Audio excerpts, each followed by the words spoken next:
கதிர் வெடித்து பிழம்பு விழ, கடல் கொதித்து சூடாற்ற, முழுமைமிகு நிலப்பரப்பின் முதற்பிறப்பு தோன்றிவிட, நதி வருமுன் மணல் தருமுன் முன்னோன்றி மூத்ததுவும், பதிமதுரை பெருவழியில் பாண்டியர் குற்றம் கண்டதுமான செந்தமிழ் மொழிக்கு வடபுலத்திலே இருந்து பாய்ந்து வந்த இந்திய ஏகாதிபத்தியத்தை எப்பக்கம் வந்து புகுந்து விடும் இந்த எத்தனை பட்டாளம் கூட்டி வரும். அற்பம் என்போம் அந்த இந்திதனை கண்ணன் கிளிபட நேரும், கட்டாய இந்தியை வெட்டி புதைப்போம் என்ற உணர்வோடு எல்லை காக்க வேண்டிய இந்திய ராணுவத்தினுடைய இயந்திர துப்பாக்கிகள் இந்த தங்க தமிழகத்தினுடைய வீதிகளிலே ஆரணியில், பொள்ளாச்சியில், திருப்பூரில், திருச்செங்கோட்டில், மதுக்கரை சமவெளியில் நூற்றுக்கணக்கான தமிழர்களை சுட்டு பொசிக்கிட அவர்கள் பெட்ரோல் ஊற்றி கொளுத்தப்பட்ட சாம்பல் மேடு மதுக்கரை காடுகளிலே குவிய, கல்லூரியாக சென்று மாணவர்களிடத்திலே இந்திய ஆதிக்கத்தை எதிர்க்கின்ற உணர்ச்சியை முன்னணி தலைவர்கள் ஊட்டிக் கொண்டிருந்த நேரத்தில் சிவலிங்கம் சின்னச்சாமி, ஆசிரியர் வீரப்பன் அரங்கநாதன், விராலிமலை சண்முகம், கீரனூர் முத்து, சத்தியமங்கல முத்து, மாயவரம் சாரங்கபாணி, பீழவேடு தண்டபாணி ஆகியோர் தங்கள் மேனியிலே பெட்ரோலை ஊற்றிக் கொண்டு தணல் தங்கள் மேனியிலே படர பாதாதி கேசம் பற்றி எரிய உயிர் தியாகம் செய்கின்ற போர்க்களம், அதற்கு பிறகு அமைய இருந்த பேரறிஞர் அண்ணாவர்கள் ஆட்சிக்கு அடித்தளம் அமைத்திட்ட அந்த போர்க்களத்தில் லட்சக்கணக்கான மாணவர்களை அவர்கள் நெஞ்சத்திலே வீர கனல் எழவும், அவர்கள் நாடி நரம்புகளிலே ஓடுகிற குருதி ஓட்டத்திலே மின்சாரம் பாயவும் அவர்களை ஆயத்தப்படுத்தியவரும் பேரறிஞர் அண்ணா அவர்களினுடைய பேரன்புக்கு பாத்திரமானவரும் முத்தமிழறிஞர் டாக்டர் கலைஞர் அவர்களுக்கு பார்லிமெண்ட் செக்ரட்டரி என்ற துணைவராக பொறுப்பேற்றவரும், மாநிலங்கள் அவையிலும் சட்டமன்றத்திலும் பணியாற்றியவரும், என்போன்றவர்களை வார்ப்பித்து தந்தவருமான மொழிப்போர் தளபதி என் ஆர்வீர் அண்ணன் எல் கணேசன் அவர்கள் மறைந்தார் என்ற செய்தி கேட்டு தமிழகத்தினுடைய முதலமைச்சர் மாண்புமிகு தளபதி ஸ்டாலின் அவர்கள் அவரது சடலத்துக்கு மலரஞ்சலி செலுத்திவிட்டு போயிருக்கக்கூடிய அடுத்த ஓரிரு மணி நேரத்தில் நாளை காலை கண்ணந்தன்குடியில் தான் அவரது சடலம் அடக்கம் செய்யப்படுகிறது என்ற சூழலில் அந்த மொழிப்போர் தளபதிக்கு வீர வணக்கம் செலுத்துகின்ற வகையில் என் அன்பிற்குரியவர்களே, அனைவரும் எழுந்து நின்று ஒரு நிமிடம் மௌனம் கடைபிடிக்குமாறு பணிவோடு தாழ்வணிந்து கேட்டுக் கொள்கிறேன்.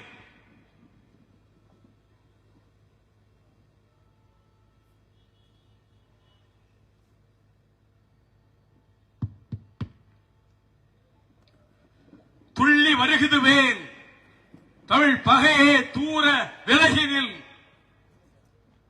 என்று சொல்லக்கூடிய உணர்ச்சியை ஊட்டுகின்ற அறுபடை வீடுகளிலே கொலுவீற்றிருக்கும் திருமுருகன் ஆலயத்தை குன்றத்தின் உச்சத்திலே கொண்டிருக்கக்கூடிய விராலிமலையில் வெள்ளமென தமிழர்கள் திரண்டிருக்கக்கூடிய சமத்துவ நடைபயணத்தின் வாழ்த்துறை கூட்டத்திற்கு தலைமை ஏற்றிருக்கின்ற புதுக்கோட்டை மாவட்ட மறுமலர்ச்சி திராவிட முன்னேற்ற கழக செயலாளர் அன்பிற்குரிய எஸ்.கே. கலியமூர்த்தி, முன்னிலை ஏற்றிருக்கின்ற திராவிட முன்னேற்ற கழகத்தின் மாவட்ட செயலாளர் மதிப்பிற்குரிய செல்லப்பாண்டியன்,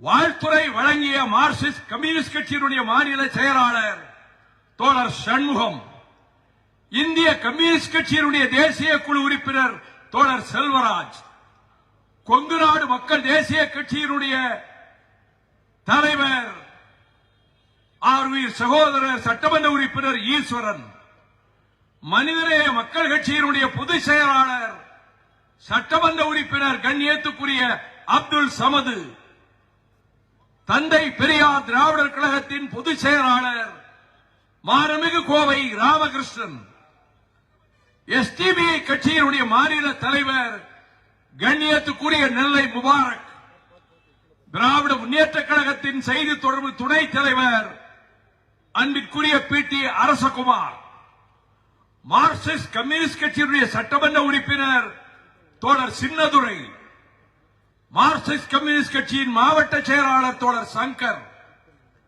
மறுமலர்ச்சி திராவிட முன்னேற்ற கழகத்தின் பொருளாளர் அனல்கக்கும் உறைவீச்சாளர் செந்திலதிபன், துணை பொதுச் செயலாளர் உயிர் தம்பி திருவலாபுரம் திமு ராஜேந்திரன், துணை பொதுச் செயலாளர், இந்த நடைபயணத்துக்கு பக்கபலமாக இருக்கிற என் அன்பு சகோதரி டாக்டர் ரோஹையா, கழகத்தின் அமைப்பு செயலாளர் வழக்கறிஞர் குருநாதன், கழகத்தின் மாவட்ட செயலாளர்கள்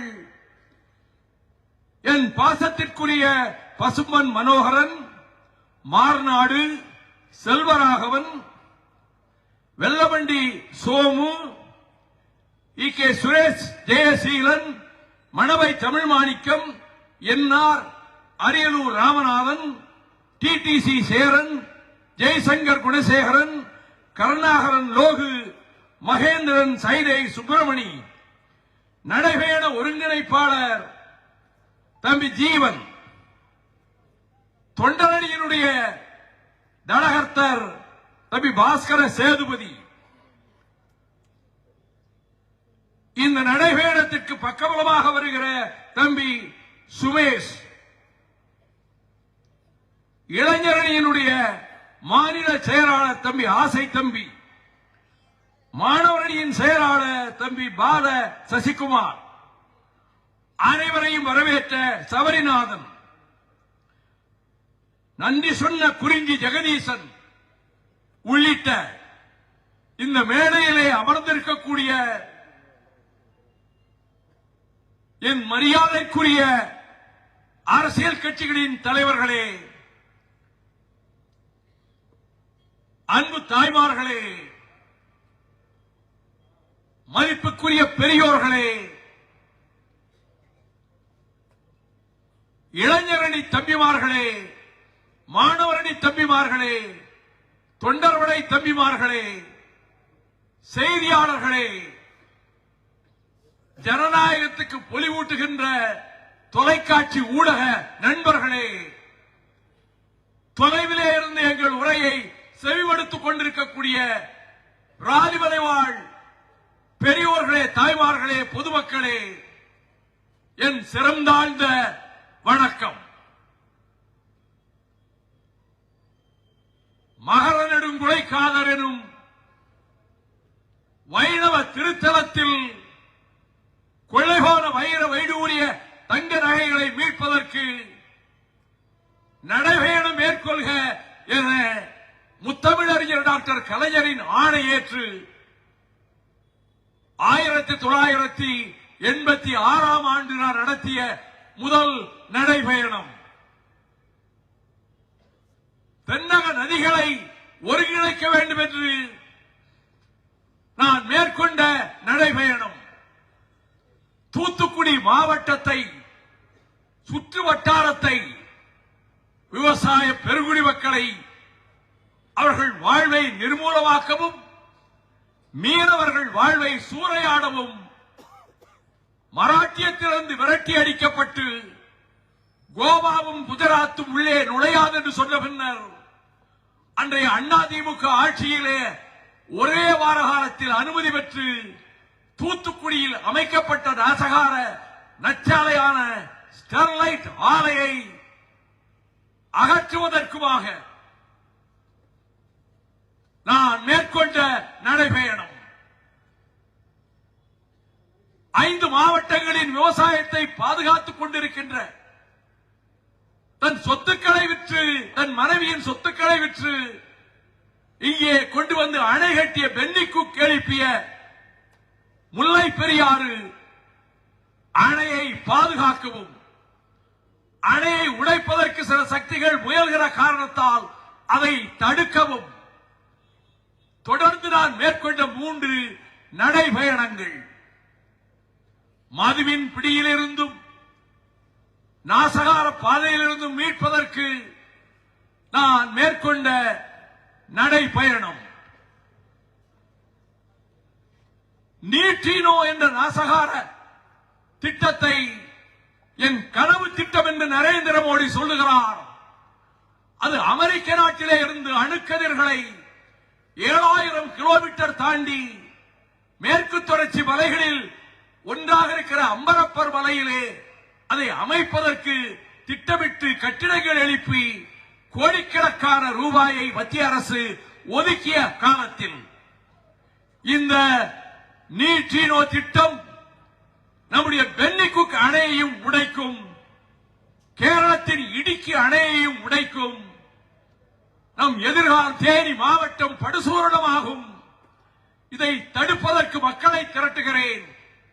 விழிப்புணர்வு ஏற்படுத்த நான் தொடங்க இருக்கும் நடைபயணத்திற்கு நீங்கள் வந்து புலி வில் கயல் பொறித்த பதாகையை என்னிடம் தாருங்கள் என்று கேட்க அன்றும் இன்றைய நம்முடைய முதலமைச்சர் 26ஆம் ஆண்டு நடைபெறப் போகிற சட்டமன்ற பொதுத் தேர்தலிலும் அபரிமிதமான மகத்தான வெற்றியை பெற்று தனிப்பெரும்பான்மையுடன் தோழமை கட்சிகளும் வெற்றி பெற திராவிட முன்னேற்ற கழகம் தனிப்பெரும்பான்மையுடன் தொடர்ந்து ஆட்சி அமைப்பதற்காக இருக்கக்கூடிய ஆருயிர் சகோதரர் மாண்புமிகு தளபதி ஸ்டாலின் அவர்கள் அதை தொடங்கி வைத்த நடைபயணம். அதன் பின்னர் மதவாத கும்பல்கள், இந்துத்துவ சக்திகள், இந்து முஸ்லிம் கிறிஸ்தவர் என்று சகோதரர்களாக சக மனிதர்களாக வேற்றுமைக்கு இடமின்றி ஒற்றுமையினுடைய பூந்தோட்டமாக திகழ்ந்து கொண்டிருக்கக்கூடிய தமிழகத்தில் 1948 ஜனவரி 30 பிர்லா மாளிகை பிரார்த்தனை கூட்டத்தில் கரங்கூப்பி வணங்கிய உலக உத்தமர் காந்தியடிகளை மார்பிலே 3 தோட்டாக்களை செலுத்தி படுகொலை செய்தானே கொடியவன் நாதுராம் விநாயக கோட்சே, அவனுக்கு சிலை எழுப்ப வேண்டும் என்று ஒரு பகுதியிலே சிலை எழுப்பவும், அவனுக்கு போற்றி பாசுரங்கள் பாடவும் இந்த இந்துத்துவ சக்திகள் முனைந்து விட்ட சூழலில் தான் கோடானு கோடி மக்களுக்கு, ஏழை தாய்மார்களுக்கு, பாட்டாளி மக்களுக்கு வாழ்வு கொடுத்துக் கொண்டிருந்த கிராமப்புற வேலைவாய்ப்பு திட்டத்தில் அந்த காந்தியடிகள் பெயரையே அகற்றி இருக்கக்கூடிய அயோக்கியத்தனத்தை செய்த இந்த நாட்டினுடைய தலைமை அமைச்சர் நரேந்திர மோடி அரசு 48 காந்தியார் சுட்டுக் கொல்லப்பட்டார். வடபுலத்திலே ரத்த களரிகள் நடந்தன. இந்துக்கள் முஸ்லிம்களுக்குள்ளே ஏற்பட்ட மோதலில் ரத்தம் ஆறாக ஓடியது. அதற்கு முன்பு நாடு சுதந்திரமடைந்த நாளன்று இந்த நள்ளிரவு நேரத்தில் உலகம் உறங்கிக் கொண்டிருக்கின்ற வேளையில் இந்தியா விழித்துக் கொண்டிருக்கிறது என்று மனிதருள் மாணிக்கம் பண்டித ஜவஹர்லால் நேரு உரையாற்றிக் கொண்டிருந்த நாளில் வங்கத்தின் ஒரு பகுதியில் நவகாளியில் இந்துக்கள் முஸ்லிம்கள் மோதலால் எண்ணற்றவர்கள் கொல்லப்பட்டு விட்டார்கள். ரத்தம் கரைபுரண்டு ஓடுகிறது என்று அறிந்த மாத்திரத்தில் நாட்டு சுதந்திரத்தை தலைநகரிலே கொண்டாடி கொண்டிருந்த வேளையில் கல்வீச்சுகளுக்கு மத்தியிலே இந்துக்கள் முஸ்லிம்கள் இடையிலே இருக்கிற மோதலை தடுப்பதற்காக பயணித்தாரே அந்த உலகம் போற்றுகின்ற மாமனிதரை 27 ஆண்டுகள் ரோவன் சிறைச்சாலையிலே அடைக்கப்பட்டிருந்த அடிமை விலங்குகளை உடைப்பதற்காக சிறைவாசம் ஏற்ற தனக்கு மரண தண்டனை வரக்கூடும் என்ற நிலையில் ஷேக்ஸ்பியருடைய கவிதை வரிகளை முதல் நாள் இரவிலே தன்னுடைய நாட்குறிப்பிலே எழுதி வைத்துவிட்டு பின்னர் அவருக்கு வாழ்நாள் முழுக்க சிறை தண்டனை என்ற நிலையிலே சிறையில் அடைக்கப்பட்டு 90ஆம் ஆண்டு விடுதலை செய்யப்பட்ட போது உலகம் கொண்டாடியதே அந்த நெல்சன் மண்டேலாவினுடைய அறையில் மகாத்மா காந்தியினுடைய படம் மட்டும்தான் வைக்கப்பட்டிருந்தது. கருப்பர் உலகத்திலே இருந்து வெள்ளை மாளிகைக்கு குடியரசுத் தலைவராக தேர்ந்தெடுக்கப்பட்ட அதிசயத்தை நிகழ்த்திய பராக் ஒபாமாவின் அறையில் அண்ணல் காந்தியார் படம்தான் இடம்பெற்றிருக்கிறது. அந்த உலகம் போற்றுகின்ற உத்தமர் பெயரை இந்த திட்டத்திலே இருந்து நீங்கள் அகற்றுவதற்கு என்ன காரணம்? வெறி, மத வெறி, இந்துத்துவ வெறி, பாசிச வெறி, RSS வெறி. இது நாட்டின் எதிர்காலத்தையே நாசமாக்கி பாழ்படுத்திவிடும் என்பதனால் தான் அலகாபாத் அந்த முதலமைச்சரின் பெயரை பிரயாக் நகர் என்று இன்று மாற்றிவிட்டாரே. அந்த அலகாபாத்திலே 2022 பிப்ரவரி மாதத்தில் இந்துத்துவ சக்திகள் எல்லாம் ஒன்றாக சேர்ந்து VHP உட்பட RSS உட்பட அனைவரும் சேர்ந்து ஒரு மாநாடு நடத்தி அந்த மாநாட்டில் ஒரு பிரகடனத்தை வெளியிட்டார்கள். அந்த பிரகடனத்தின்படி இனிமேல் இந்திய அரசியல் சட்டத்தில் இந்தியா என்ற பெயரே இருக்கக்கூடாது. இந்தியா என்ற பெயர் அகற்றப்பட்டு பாரத் என்ற பெயர் தான் வைக்கப்பட வேண்டும். இனிமேல் இந்தியாவில் முஸ்லிம்களுக்கு ஓட்டுரிமையும் கிடையாது, குடியுரிமையும் கிடையாது. இனிமேல் கிறிஸ்தவர்களுக்கு இந்தியாவில் ஓட்டுரிமையும் கிடையாது, குடியுரிமையும் கிடையாது. இனி நாட்டின் தலைநகர் டெல்லி பட்டணம் அல்ல, வாரணாசி தான் தலைநகராக இருக்கும். சமஸ்கிருதமும் இந்தியும் மட்டும்தான் இந்த நாட்டிலே மொழிப்பட்டியலிலே இடம்பெறும் என்ற கொடிய பிரகடனத்தை செய்தார்களே, அதனுடைய நீட்சியாகத்தான் ஒவ்வொரு பகுதியாக கைப்பற்றி விட்டோம். தக்காணத்துக்கு தெற்கே தமிழ்நாடு என்ற ஒரு பகுதி இருக்கிறது. அது அறிவாசான் தந்தை பெரியார், பேரறிஞர் அண்ணா, முத்தமிழறிஞர் டாக்டர் கலைஞர் உள்ளிட்ட தலைவர்களாலும் எண்ணற்ற தியாகிகள் உடையார்பாளையம் வேலாயுதம், கோவை ஆரோக்கியசாமி, தூத்துக்குடி KVK சாமி, நெல்லிக்குப்பம் அஜீத் வண்ணை பாண்டியன் உள்ளிட்ட பலரும் உயிர் தியாகம் செய்து கட்டி எழுப்பப்பட்ட எஃகு கோட்டையான திராவிட இயக்கத்தை இந்த தமிழ்நாட்டிலே இருந்து அகற்றிவிட வேண்டும் என்று நோக்கத்தோடு உள்ளே நுழைந்து விடலாம், பிரவேசித்து விடலாம், அவர்களை எளிதில் சுலபத்தில் ஏமாற்றி விடலாம். ஒரு நாளைக்கு திருக்குறளை இந்தியிலே எழுதி வைத்துக் கொண்டு வாசிப்பது, ஒரு நாளைக்கு புறநானூற்றினுடைய 2 சொற்றொடர்களை இந்தியிலே எழுதி வைத்து வாசிப்பது, ஒரு நாள் பாரதியார் பாடல்களில் 2 வரிகளை இந்தியில் எழுதி வைத்து வாசிப்பது. இதன் மூலமாக செந்தமிழ்நாட்டு மக்களை தமிழ் மொழி உணர்வு ஊடுருவி இருக்கக்கூடிய அந்த மக்களை நாம் வஞ்சித்து விடலாம் என்ற நோக்கத்தோடு நுழைய காத்திருக்கிறார்களே. அவர்களுடைய முயற்சிகளை முறியடிப்பதற்கும் பின்னங்கால் பிடரியில் அடிபட அந்த வெறியர்கள் ஓட்டமெடுத்தார்கள் என்ற நிலையை உருவாக்குவதற்கும் இங்கே வாழுகிற மக்கள் இந்துக்களாகட்டும், கிறிஸ்தவர்களாகட்டும், இஸ்லாமியர்களாகட்டும், சீக்கியர்களாகட்டும், பௌத்தம், சமணம் போன்ற சமயங்களை ஆதரிப்பவர்களாகட்டும்,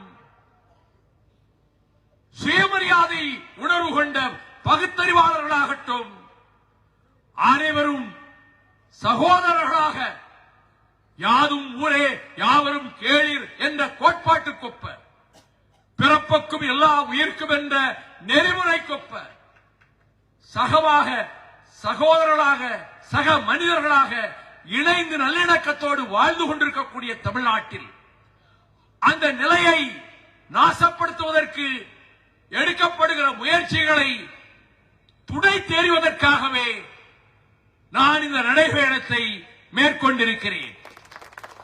ஒற்றுமை ஓங்கட்டும். இந்து, முஸ்லிம், கிறிஸ்டின், சீக்கியர், பார்சி, பௌத்தம், சமணம், பகுத்தறிவு இயக்கம் எல்லோரும் நாம் உடன்பிறவாத சகோதரர்களாக, அண்ணா சொன்னதை போல ஒரு தாய் வயிற்றிலே பிறக்காவிட்டாலும் தனித்தனி தாய் வயிற்றிலே பிறந்து அண்ணன் தம்பிகளானோம் என்று சொன்னாரே, அதை போல அண்ணன் தம்பிகளாக, உறவினர்களாக இந்துக்கள் பண்டிகையிலே இஸ்லாமியர்களும் கிறிஸ்தவர்களும் பங்கு கொள்ளவும், இஸ்லாமியர்களினுடைய ரமலான் நோன்பு நிகழ்ச்சிகளிலே இந்துக்கள் பங்கேற்கவும், தேவாலயங்களிலே கர்த்தருடைய உபதேச மொழிகள் ஜெபிக்கப்படுகிற இடத்திற்கும் அவர்கள் கிறிஸ்துமஸ் பண்டிகை கொண்டாடினால் அதிலும் பங்கேற்கவுமான ஒரு நல்லிணக்கம் இதுவரை திகழ்ந்து வந்திருக்கிறது. அது பாழ்பட்டு போய்விடக் கூடாது. அதற்கு நாம் இடம் கொடுக்க கூடாது. நம் வருங்கால தலைமுறையினுடைய வாழ்வு சீரழிந்து போகும். ஆகவே நாம் சக மனிதர்களாக சமத்துவம் பேணி வாழ்வோம். இளைய தலைமுறையில் முதலமைச்சர் அவர்கள் ஜனவரி 2ஆம் தேதி மலைக்கோட்டை நகர் கூட்டத்தில் என்னை வழியனுப்புவதற்காக பேசுகிற போது குறிப்பிட்டாரே, போதைப் பொருட்கள், ட்ரக்ஸ், அஞ்சல் தலை அளவிலே இருக்கக்கூடிய போதைப் பொருள் நாக்கிலே தடவிக்கொண்டால் மிருக உணர்ச்சியை உடம்பிலே ஏற்படுத்தும். நாசியிலிருந்து வாசனை வராது, கண்டுபிடிக்க முடியாது. அது LSD மாத்திரைகளாக இருந்தாலும் சரி, கொக்கைனாக இருந்தாலும் சரி, பிரவுன் சுகராக இருந்தாலும் சரி, இவையெல்லாம் நான் மிகுந்த மனநடுக்கத்தோடு சொல்லுகிறேன், கல்லூரிகளுக்குள்ளே நுழைந்து விட்டது, பள்ளிகளுக்குள்ளே நுழைந்து விட்டது. நான் வெட்கத்தோடும் வேதனையோடும் கற்புக்கரசி கண்ணகியும் காரைக்கால் அம்மையாரும் பிறந்த இந்த தமிழ்நாட்டில் நம் தங்கைகள், நம் குலக்கொடிகள் சிலர் அந்த போதைப் பொருளுக்கு அடிமையாவதை கேள்விப்படுகிற போது நெஞ்சம் பதறுகிறது. அந்த போதைப் பொருளை உட்கொண்டதால் தான் மனிதனே உணர்ச்சி மறைந்து மிருகத்தனமான எண்ணங்கள் எழுந்து கொங்கு மண்டலத்திலே ஒரு பெண் 4 பேரால் படுநாசமாக்கப்பட்டாள். 4 பேரும் அந்த போதைப் பொருளை அறிந்திருந்தார்கள். இவற்றை தடுப்பதற்கு நாம் அனைவரும் முயல வேண்டும் என்று முதலமைச்சர் அவர்கள் திட்டவட்டமாக கூறிவிட்டார்கள். புதிய சட்டங்களை சட்டமன்றத்திலே மாண்புமிகு முதலமைச்சர் அவர்கள் எதிர்காலத்திலே கொண்டு வருவார்கள்.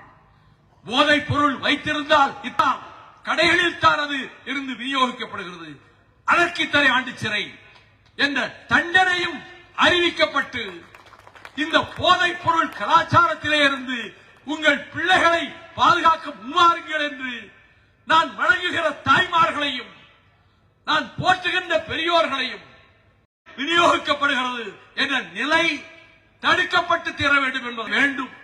மீண்டும் பிறப்புண்டேல் உன்னை மறவாத வேண்டும் என்று அவ்வை பாட்டி சொன்னாலே, அதை போல அப்படி ஒரு பிறப்பு இருக்குமா?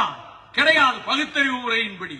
ஆனால் உணர்ச்சியின் அடிப்படையிலே அப்படி ஒரு பிறப்புண்டாலும் உலகத்திலேயே முதலாவது நாகரீக தொட்டிலாக அமைந்த செந்தமிழ்நாட்டிலே பிறக்க வேண்டும் என்று கருதுகிறவன் நான். ஆக இந்த செந்தமிழ் நாட்டிலே இருக்கக்கூடிய நம்முடைய சகோதரிகள் பெற்றோர்கள் இந்த கொடிய பழக்கம் பரவுவதை நீங்கள் உணர்ந்து உங்கள் பிள்ளைகளின் எதிர்காலம் பாழாவது மட்டுமல்ல, உடல் உறுப்புகள் அனைத்தும் 5 to 10 ஆண்டுகளுக்குள் அனைத்தும் செயலிழந்து போகும், உயிரற்று போகும். மரணம் வெகு சீக்கிரத்திலே அவர்களை அரவணைத்துக் கொள்ளும். உடல் நலமும் கெட்டு ஆயுள் காலமும் அழிந்து அதன் மூலமாக மிருகங்களை விட கேவலமான செயல்களிலே ஈடுபட வைப்பதுமான அந்த போதை பொருட்களை பஞ்சாப் மாநிலம் ஒரு காலத்தில் விளையாட்டு வீரர்களினுடைய பந்தய மைதானமாக இருந்தது. A field of sportsmen. Punjab மாநிலம் ஒரு காலத்தில் வேளாண்மைக்கு இந்தியாவுக்கு வழிகாட்டுகிற மாநிலமாக இருந்தது. இன்று அந்த பஞ்சாப் மாநிலம் போதை பொருட்களால் அடியோடு பாழாகிவிட்டது என்ற செய்தியை அறிகிற போது நம்முடைய செந்தமிழ்நாட்டுக்கும் அப்படி ஒரு ஆபத்து வந்துவிடக் கூடாது என்பதற்காக இந்த விழிப்புணர்வை ஏற்படுத்தி இது பழக்கத்திலே இருந்து இளைய தலைமுறையை, மாணவர் சமுதாயத்தை மீட்பதற்கும் நான் இந்த நடைபயணத்தை மேற்கொண்டதோடு மட்டுமல்ல, என்னுடைய உடலில் சக்தி இருக்கின்ற வரை, என் நாசி துவாரத்திலே சுவாசம் இருக்கிற வரை, என் தொண்டை குழியிலே ஜீவன் இருக்கிற வரை நான் இந்த மண்ணுக்காக, செந்தமிழ் மண்ணுக்காக, இந்த மண்ணிலே வாழும் தமிழ் மக்களுக்காக, தமிழகத்தின் வாழ்வாதாரங்களை பாதுகாப்பதற்காக, நதி உரிமைகளை பாதுகாப்பதற்காக, மேகதாது திட்டம் போன்ற கொடிய திட்டங்களால் காவிரி மண்டலம் எத்தியோப்பியாவை போல பஞ்ச பிரதேசம் ஆகிவிடக் கூடாது என்ற நிலையை உருவாக்குவதற்காக நான் இந்த பயணத்தை தம்பிமார்களோடு மேற்கொண்டிருக்கிறேன். வருகிற வழியெங்கும் சாலைகளின் ஓரத்திலே இருக்கக்கூடிய ஏழை தாய்மார்கள், கூலி வேலைக்கு போகிற தாய்மார்கள், நீ நன்றாக இருக்க வேண்டும், நீண்ட ஆயுளோடு இருக்க வேண்டும் என்று என்னை வாழ்த்தினார்களே, அந்த தாய்மார்களுக்கும் பெரியோர்களுக்கும் வீதியிலே வருகிற போது எங்களை பாசத்தோடு மலர்ந்த கண்களோடு வரவேற்றார்களே, அந்த தமிழ் மக்களுக்கும் என் வாழ்க்கை பயனற்று போய்விடவில்லை.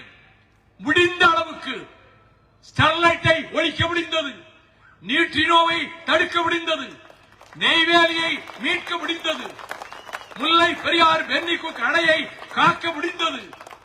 அதே போல தமிழகத்தினுடைய வாழ்வாதாரங்களை காப்பதற்கும் என்னை நான் ஒப்படைத்துக் கொண்டேன். 64 ஆகஸ்ட் 21 கோகலே மண்டபத்தில் அறிஞர் அண்ணாவுக்கு முன்னால் இந்திய ஏகாதிபத்திய கருத்தரங்கத்திலே நான் உரையாற்றிய நாள் முதல் 62 வருடங்கள் ஓடி மறைந்து விட்டன. என் வாழ்க்கையில், என் பொது வாழ்க்கையில் 5½ ஆண்டு காலம் சிறை வாசங்களை கண்டிருக்கிறேன். கோயம்புத்தூர், மதுரை சிறையை தவிர தமிழ்நாட்டில் உள்ள மற்ற அத்தனை சிறைச்சாலைகளிலும் நான் இருந்திருக்கிறேன். அந்த சிறை வாழ்வை ஒரு வேள்வியாக கருதுகிறேன். என்னுடைய வாழ்நாளில் இந்த பயணங்களில், போராட்டங்களில் எண்ணற்ற முறை நான் கலந்து கொண்டதோடு 3 முறை என்னை ராஜ்யசபா உறுப்பினராக்கிறார் முத்தமிழறிஞர் டாக்டர் கலைஞர். அங்கே செந்தமிழ்நாட்டின் குரலை நான் ஒலித்தேன். அந்த பாராளுமன்ற கட்டிடத்தின் சுவர்களுக்கு பேசுகிற சக்தி இருக்குமானால் அவை சொல்லும் தமிழ்நாட்டினுடைய முழக்கம், தமிழர்களின் உரிமை முழக்கம், ஜனநாயகத்தை காக்கின்ற முழக்கம். நமக்காக பேசுவதற்கு யாரும் இல்லையே, நாதியற்று போனோமே என்று நினைக்கிறார்களே, நமக்கு பிரதியாக பேச ஒரு ஜீவன் கூட இல்லையே என்று வாடி வதங்குகிறார்களே, அவர்களுக்காக எழுகின்ற குரலாக, அவர்களுக்காக பேசுகின்ற குரலாக நான் அந்த வாய்ப்புகளை பயன்படுத்திக் கொண்டேன். அதில் நான் மனநிறைவு அடைகிறேன். அதைப் போலவே என்னுடைய பயணத்தை தொடங்கி வைப்பதற்கு 1000 வேலைகளும் அலுவல்களும் இருந்தாலும் அவற்றையெல்லாம் ஒதுக்கி வைத்துவிட்டு திருச்சி மாநகருக்கு வந்து என்னை வாழ்த்தி இனிமேல் இப்படிப்பட்ட விஷ பரீட்சையில் இறங்காதீர்கள். இனிமேல் இப்படிப்பட்ட நடைபயணம் மேற்கொண்டால் உடல்நலக்கு நல்லதல்ல என்று ஒரு கூட பிறந்த சகோதரனை போல என் மீது பாசத்தை பொழிந்தாரே, அவர் மீண்டும் முதலமைச்சராவார். தொலைவிலே இருந்து கேட்டுக்கொண்டிருக்கக்கூடிய வாக்காளர் பெருமக்களே, இந்த தமிழ்நாடு இந்த காலம்தான் பொற்காலமாக. பச்சிளம் குழந்தைகள் பாலகர்கள் பள்ளிக்கூடம் செல்லுகிற போது பசியோடு நலிந்து மெலிந்து செல்லுகிறார்களே என்று அவர்களுக்கும் காலை உணவு திட்டம் என்ற அற்புதமான திட்டத்தை அறிவித்து இந்தியாவில் இருக்கக்கூடிய அத்தனை மாநிலங்களும் தமிழ்நாட்டின் திராவிட மாடல் ஆட்சியைத்தான் பின்பற்ற துடிக்கின்றன என்ற நிலையை ஏற்படுத்தி நேற்று வரை தீர்க்கப்படவில்லை என்றார்கள் ஓய்வூதிய பிரச்சனை. அதை தீர்த்து வைத்துவிட்டு சரியான தீர்வையும் அறிவித்து விட்டார் முதலமைச்சர் அவர்கள். பேருந்துகளிலே ஏறுகிற மகளிர் இனி மணிப்பரிசை திறக்க வேண்டிய அவசியமில்லை.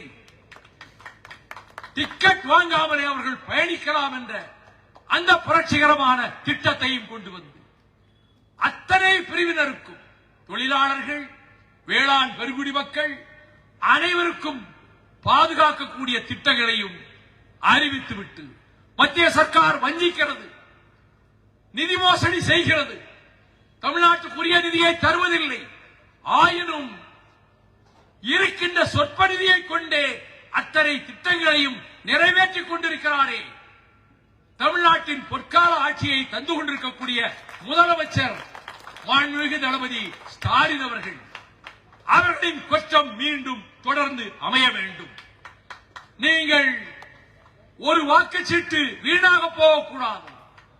எதிர்காலத்தை நன்மையை கருதி ஒரு ஒளிமயமான எதிர்காலத்தை தமிழகத்துக்கு உருவாக்கி கொடுப்பதற்கு திராவிட முன்னேற்ற கழகத்தின் தலைமையிலான அந்த மதச்சார்பற்ற முற்போக்கு கூட்டணிக்கு உங்கள் பேராதரவை தந்திட வேண்டும் என்றும், ஒரு பொது வாழ்க்கையில் இருப்பவருடைய அடிப்படை கடமை தேர்தல் நெருங்கி வந்துவிட்ட நேரத்தால் என்பதால் இதை கூறியும், நான் இதுவரை மேற்கொண்ட எந்த நடைபயணத்திலும் பெரும்பாலான நடைபயணங்களில் எங்கள் கட்சி கொடியையே நான் காட்டியது கிடையாது. காவிரி மண்டலம் பூராவிலும் நான் சுற்றி சுற்றி வந்தேன்.